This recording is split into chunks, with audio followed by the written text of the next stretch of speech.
These are the three things that I wish I knew about when I was entering grad school. Just spending 5 to 10 minutes learning about the tools that are available to you could save you 5 to 10 hours even in one semester, let alone how much time you're going to save through your whole degree program. So join me as I show you just a few things, free resources that will help you succeed in your education. So the first thing that I want to show you guys is Zotero. Now, Zotero is a research and study tool that has been enormously helpful for me, and I would highly recommend you get it. It's absolutely free. It's pretty easy to use, intuitive, and it just plugs right into your browser. Let me show you.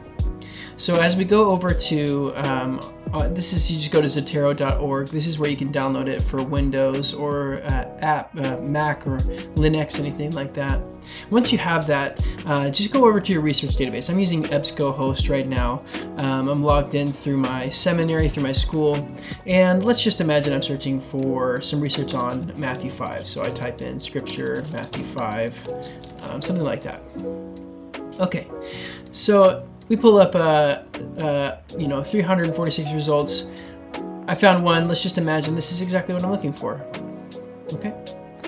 We'll go and access the PDF. Now, one thing about accessing PDFs on things like JSTOR or EBSCOhost is they're not very good for reading. The experience is not excellent. You're not going to be able to mark up within the app, or even if you are, it's not going to be a really good experience marking up.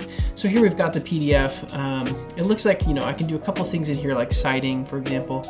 But let's just say I want this in my personal research catalog. If I have Zotero installed and running, all I have to do is click this button, and this is a plugin through Zotero, save to Zotero.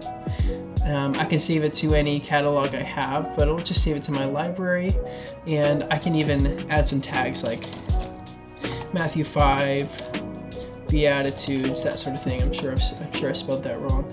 Done. Okay. Now we'll slide over to Zotero. Here is my Zotero running in the background. You'll see that it's already added it here. Matthew 5:5. Looks like I've added that article before once. So you'll see that on the right side of my screen, I have all of the bibliographic data already saved on there. Instantly, it transfers it over. You'll see that this is all of my research in one page, but you can go into my different folders and you can create your own folders for research, but this is just your general folder. So once we go back into that, once we find it, Matthew 5, let's see here. Okay, there it is. You'll see that it grabbed the syllabi, not the syllabi, it grabbed the attachment automatically. So if we just click into that, it grabbed it from the web.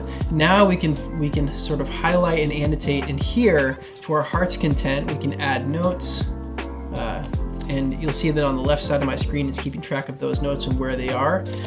So we'll just create an example note here. So if I go down and I highlight here, and I highlight here, and I highlight here in this color, you'll probably want to create your own color key so you know exactly what different highlights mean. But what's great is that on the left side, it's keeping track of this. As I click the different highlights, it has those already, and it tracks me directly to where they are and what they say into my comments there. There's all sorts of things you can do in here. If you have it on the iPad, you can draw, you can add drawings and annotations from there as well. It's really, really nifty.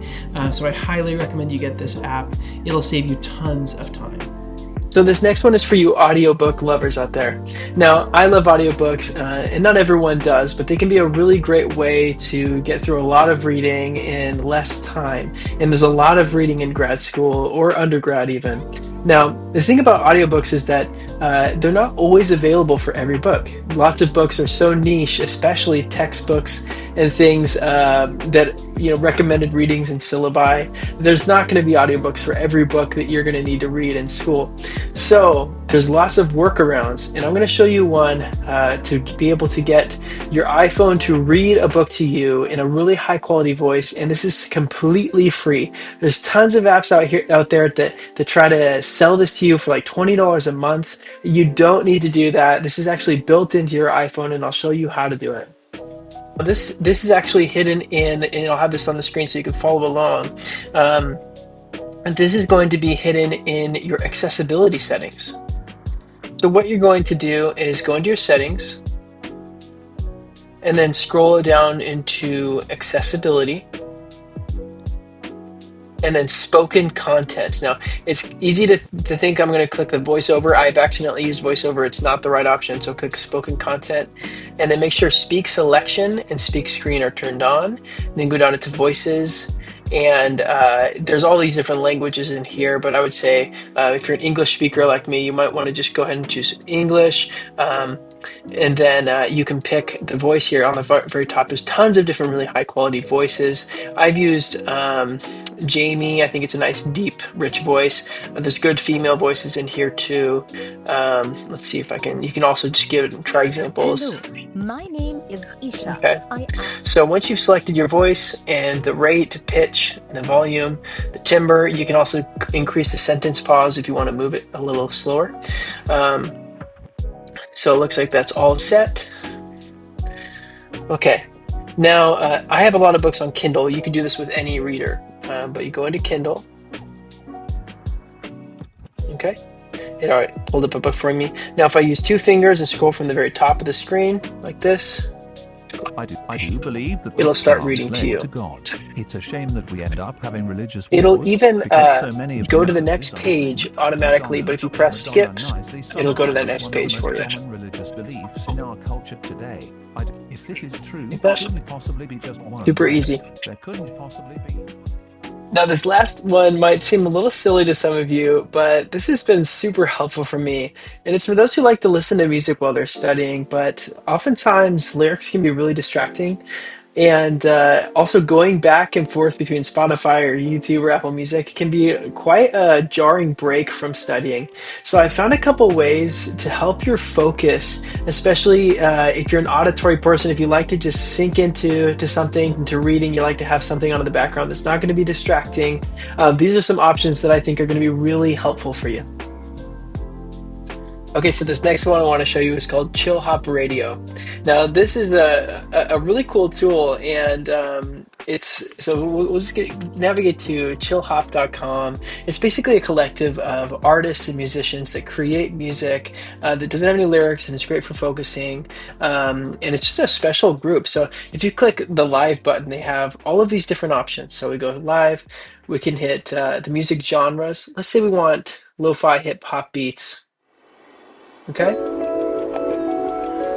Then we can do visuals. If you want to just pick, a background to have on when you're studying in the background. Then one thing that's really cool is you can actually click sounds as well. And start to change the sounds that happen in the background. This is a great way to just create your own crafted study sound. And it'll just run in the background. No need to go in and change songs all the time. No need to worry about the lyrics. This will just run for you. It's a great way if you're going to be getting into a couple hours of reading. I highly recommend it. Those are three of the things I wish I knew before entering grad school. If you want to see more content like this, please feel free to like and subscribe. Let me know what you're interested in knowing about for your studies. Have any tips? Please leave them in the comments. Thank you.